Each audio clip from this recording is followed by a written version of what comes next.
एक सामान्य मुलगा आणि माझा सामना? सामान्य आहे, पण माझं व्रतबंधन झालंय.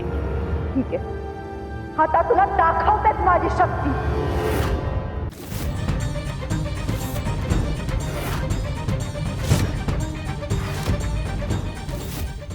माझं ऐका, याच डोकं ठिकाणावर नाही.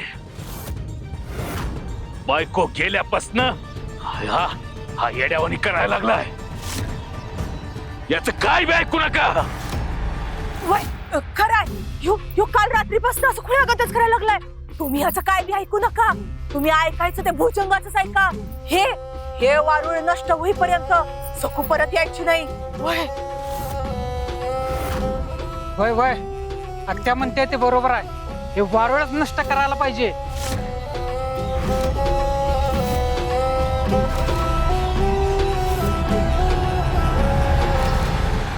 कुणी बी पुढे यायचं नाही.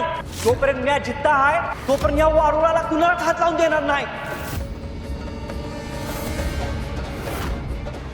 पुढे याल तर बघूच कोण हात लावतं ते.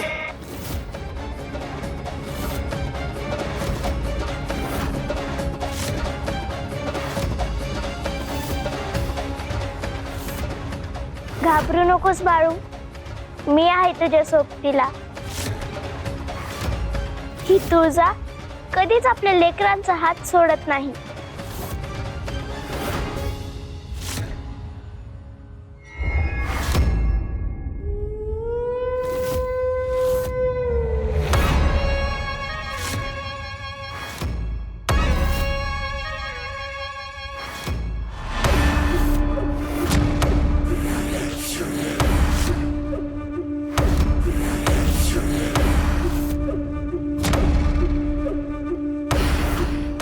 असुर नरेशांचा, असुर नरेशांचा.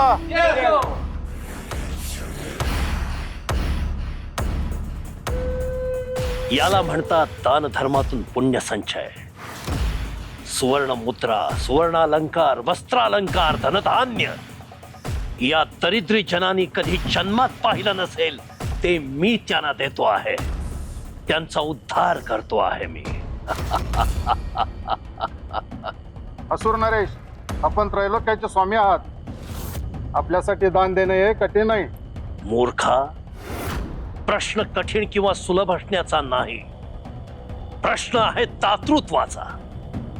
आमच्या ठाई ते दातृत्व आहे, म्हणून आम्ही हे देऊ शकतो आणि म्हणून आम्ही महान आहोत. म्हणून आम्हाला पुण्य संचय प्राप्त करता येईल. असुर नरेश, माझी बायको आजारी आहे. तिला जीव वाचवण्यासाठी धनाची गरज आहे. तुमच्या दानाने तिचा जीव वाचेल.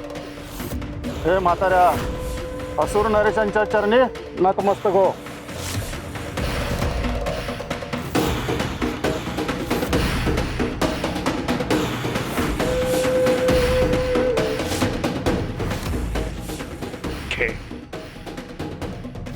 जा, वाचव तुझ्या पत्नीचे प्राण आणि तिला अवश्य सांग, असुर नरेश महिषासुराने हे दान दिलं म्हणून तिचे प्राण वाचतायत. जा.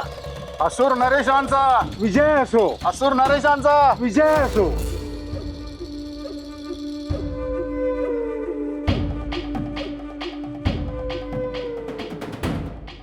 आता हे पुण्य प्राप्त करण्यापासून मला कोणीच अडवू शकत नाही.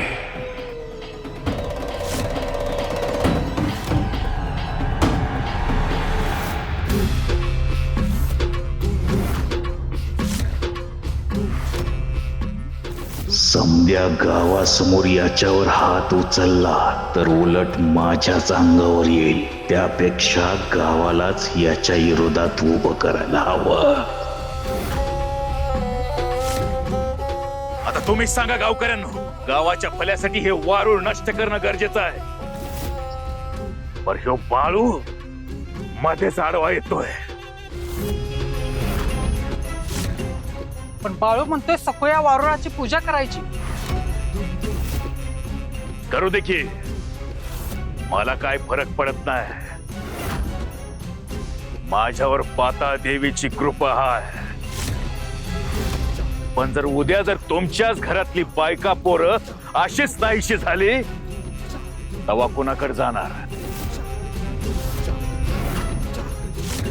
खरंय, पण आपल्या घरच्यांचं काय? बघ, आज सकू गेली, उद्या कोण जाईल सांगता येत नाही. आता तुम्हीच ठरवा, हा बाळू महत्वाचा का अख्खा गाव? नाही नाही, अख्खा गाव महत्वाचा आहे. तोडा रे ते वारुळ.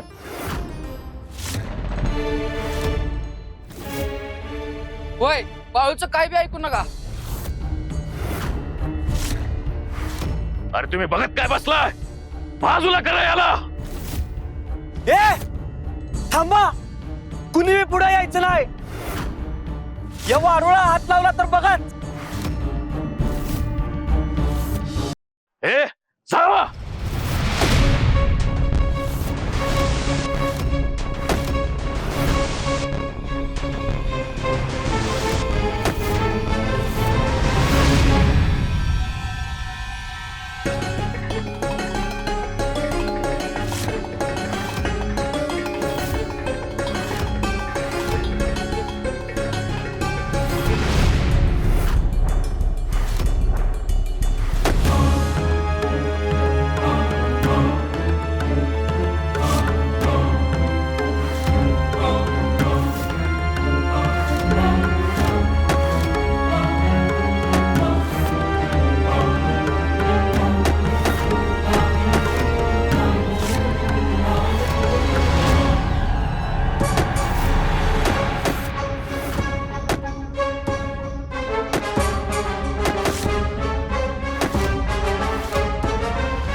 थांबा थांबा.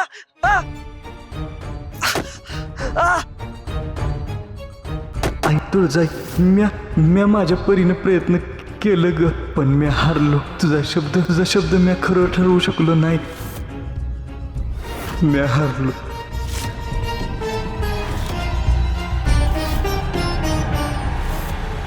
जिथे माझ्या भक्तांचे प्रयत्न संपतात तिथून माझा चमत्कार सुरू होतो.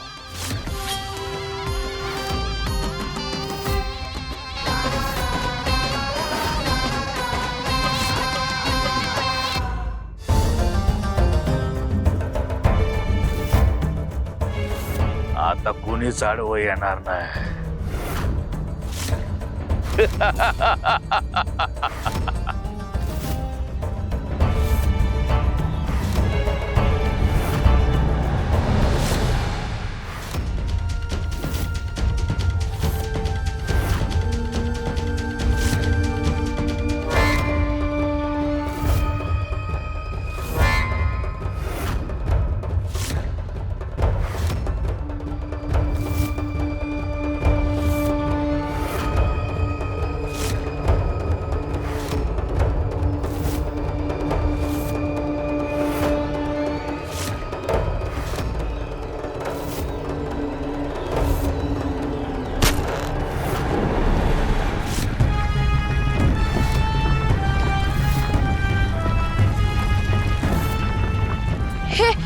हे काय होत आहे? नागनाथ, नागनाथ, हे काय होत आहे? घाबरू नकोस.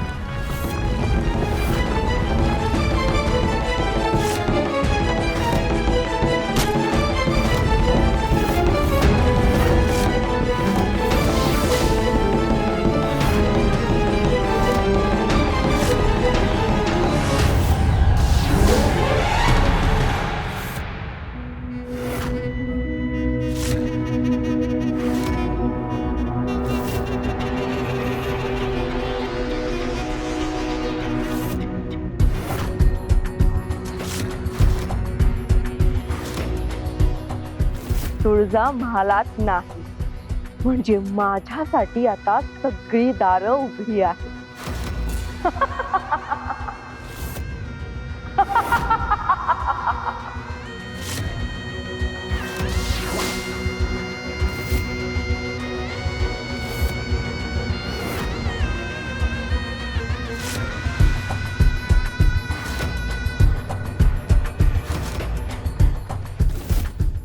हाच तो महाल जिथे तुळजाने मला पराभूत करून ब्रह्मांडात कैद करून ठेवले होते.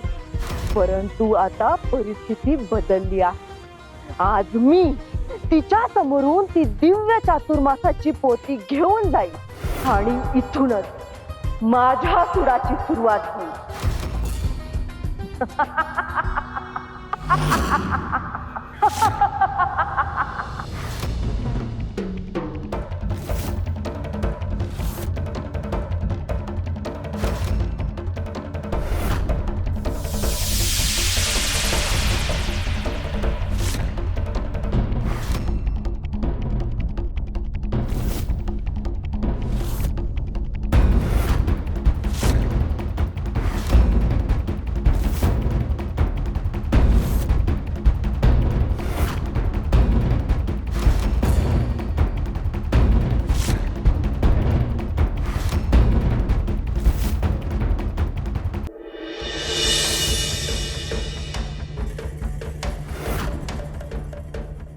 तुम्ही पुन्हा इथे आलात?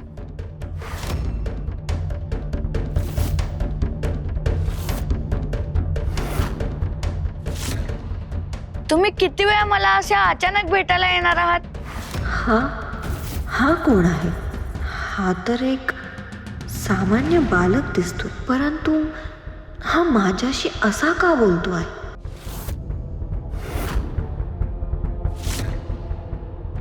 मी लक्ष्मी आहे.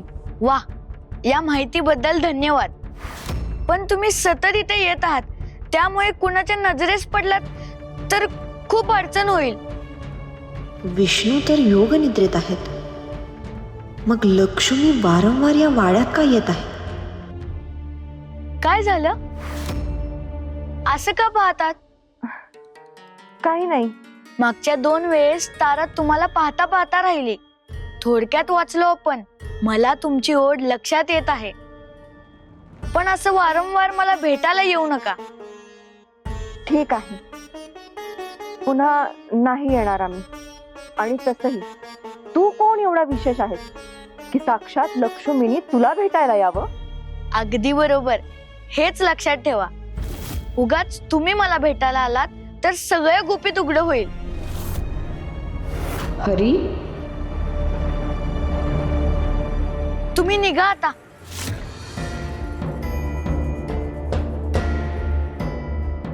हा बालक नेमका कोण आहे? लक्ष्मी याला का भेटतीये आणि हा माझ्याशी इतका खात्रीने का बोलतोय?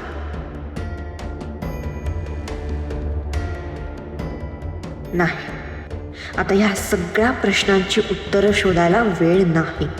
तुळजा कधीही परत महालात येऊ शकते आणि त्याआधीच मला ती पोथी मिळवायला हवी.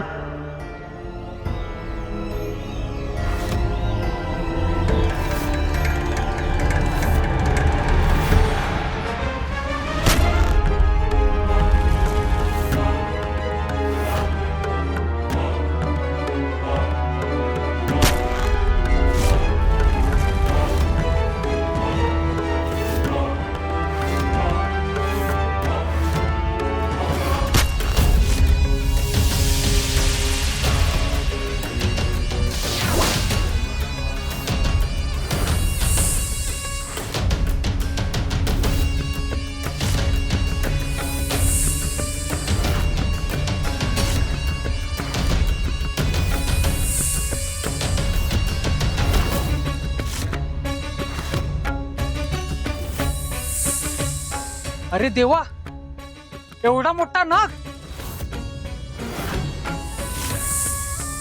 वय वय, आपण समध्यानी सावध राहिलं पाहिजे. मागवा.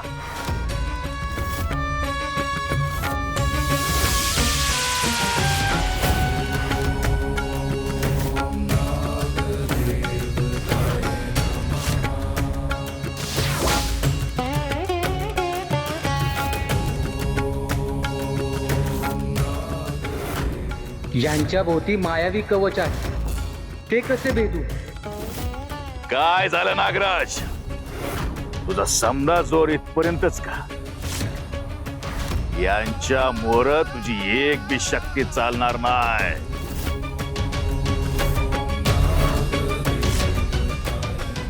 हा म्हणतोय ते खरं आहे. या रूपात मी त्यांचा सामना करू शकत नाही. मला माझे रूप बदलावेच लागेल. पण तसे केल्यास माझी शक्ती कमी होईल. तरीही माझे घर वाचवण्यासाठी मला हे करावेच लागेल.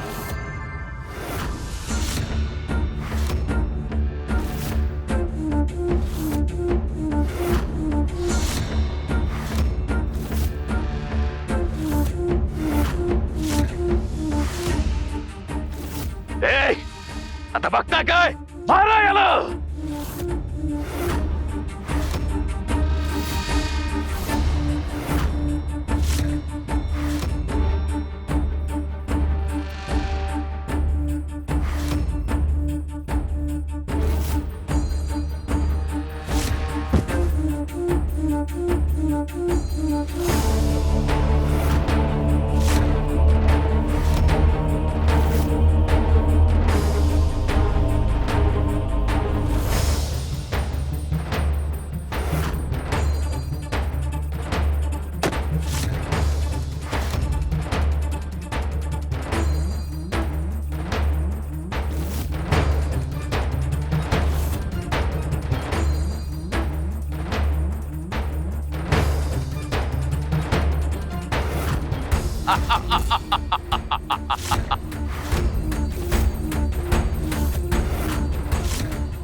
सोडा सोडा माझ्या भावाला. त्यानं काय केलं आहे तुमचं?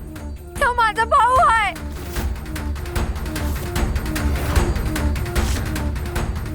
तुझा भाऊ? तुला भाऊ कोणी नाही. अनाथ आहेस तू, अनाथ. आता बघूच या तुझ्या भावाला कोण वाचवत ते.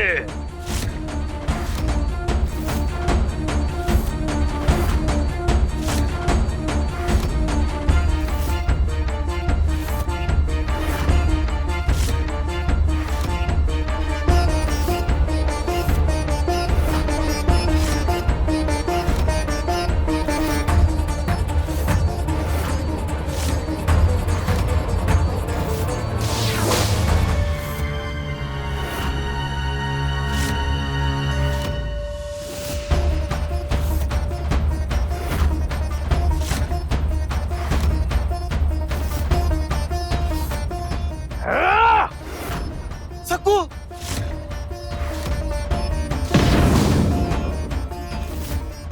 दादा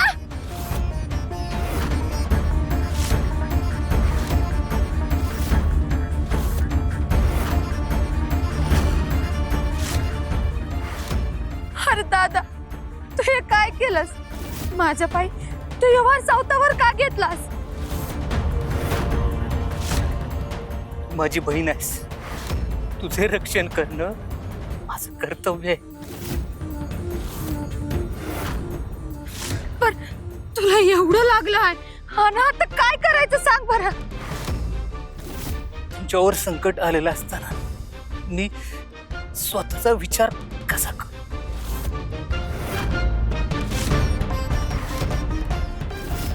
एवढं रक्त वाहत आहे.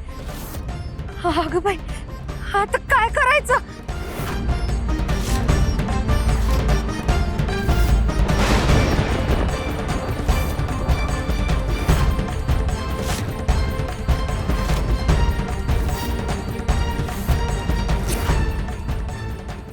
ताई, याची काही गरज नाही. तू ग बस.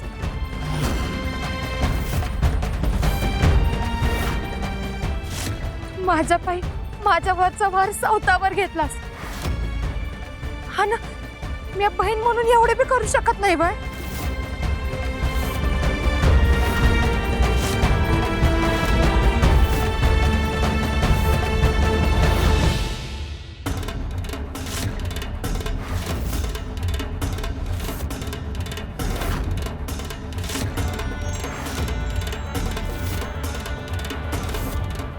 अखेर ही पोथी माझ्या हाती आली.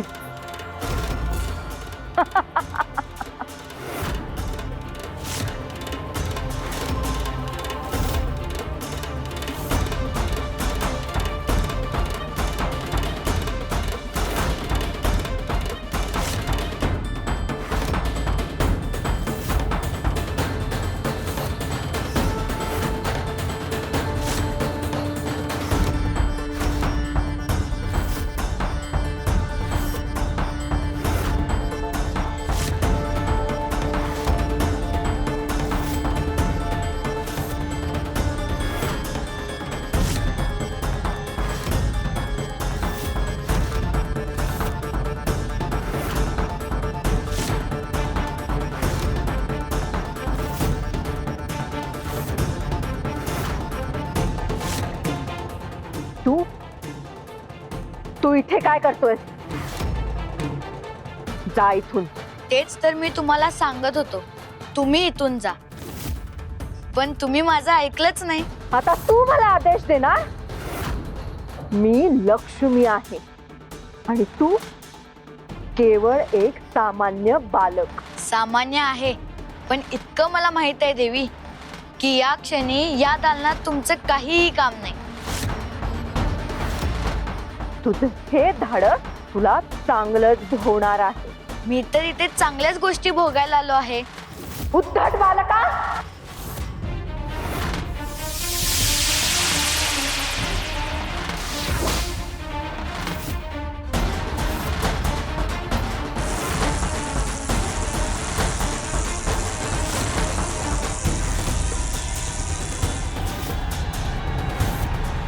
एक सामान्य मुलगा आणि माझा सामना. सामान्य आहे, पण माझं व्रतबंधन झालंय. ठीक आहे, आता तुला दाखवतेच माझी शक्ती.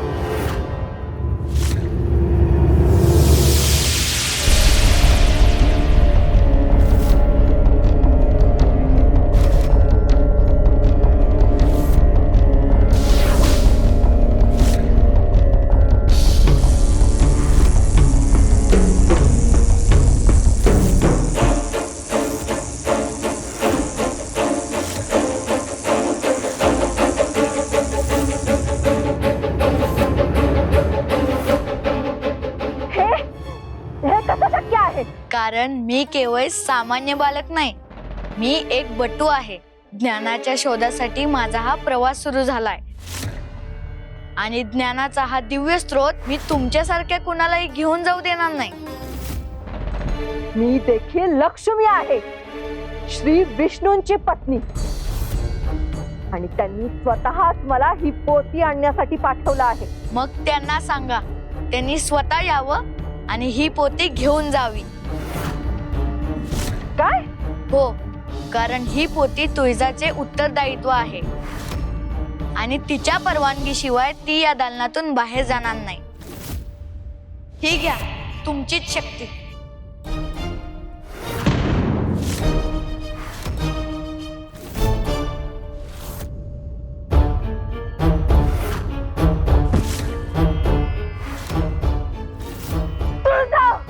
आज पुन्हा एकदा मी हारले. तुझ्या बुद्धी समोर आज परत एकदा माझा डाव फसला. ज्ञानाची भिक्षा मागायला आलो होतो, पण आज ज्ञानाचं रक्षण करण्याचं पुण्य मिळालं.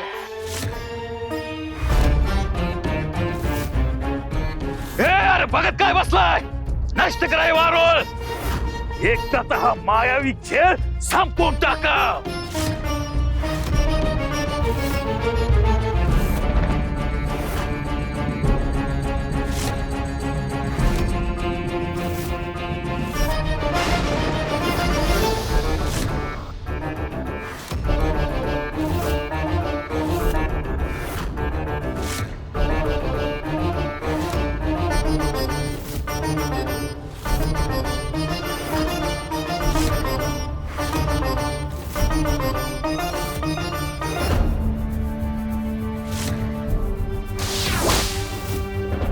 अरे घाबरता कशाला?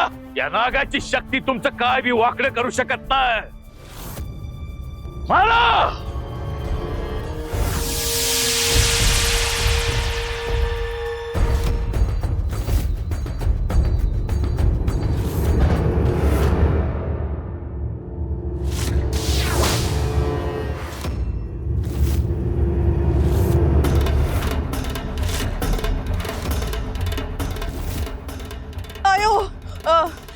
या नागाच्या नादाला लागू नका. हो, मी अनुभव घेतलाय बाबा. पळा रे.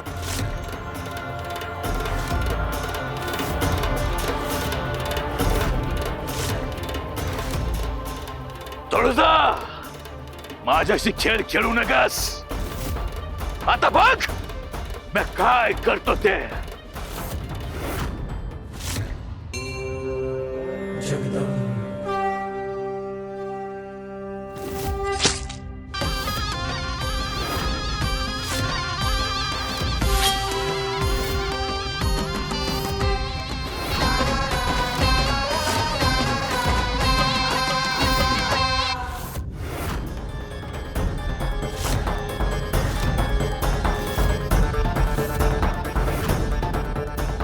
माझं कवच नष्ट झालं. आता एकच मार्ग आहे, जीव मुठीत घेऊन पळा. माता देवी, माता देवी, माता देवी, माता देवी.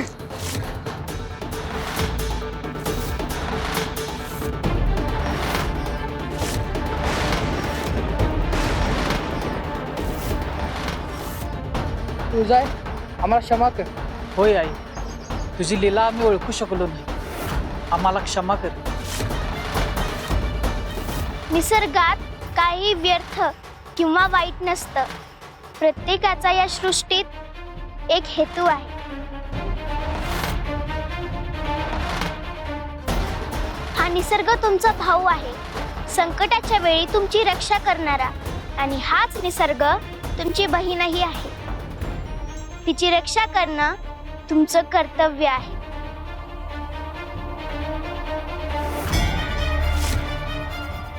ही चिंदी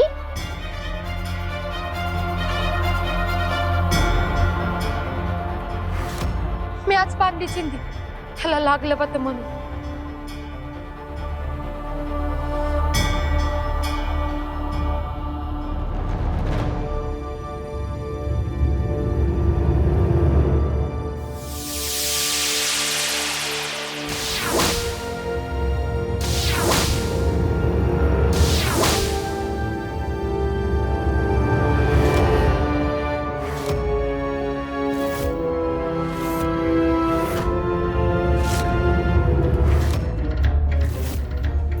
आजचा हा सुवर्ण धागा केवळ एका जखमेवरची पट्टी नाही, हा रक्षणाचा संकल्प आहे. भाऊ आणि बहिणीच्या नात्याची साक्ष आहे. दादा, आज तू माझी रक्षा केलीस, मला कधी न मिळालेलं माहेर दिलंस आणि माझं आयुष्य बी पूर्ण केलंस. नाही ताई, खरं तर माझं आयुष्य पूर्ण झालं. तू मला जगातील सर्वात सुंदर नातं दिलं, भावा आणि बहिणीचं नातं. यापेक्षा सुंदर आणि मौल्यवान गोष्ट या जगात काय असू शकते? मौल्यवान सापडलं, उत्तर सापडलं.